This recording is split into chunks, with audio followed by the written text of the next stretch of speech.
Hi guys, so dito natatawa ako sa pinos ko kagabi.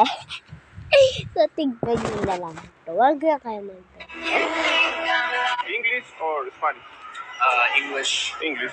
Whoever moves first is right.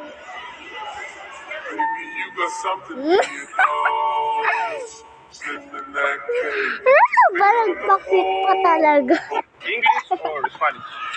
English. English. Whoever moves But first. TikTok. You got something in your nose. So, mapapanood nyo naman to. Heart yun naman. Wala pang nag-heart sa akin. Grabe kayo. Pero, sige na nga. English or Spanish? English. English. Whoever moves first is right. Baby, you got something.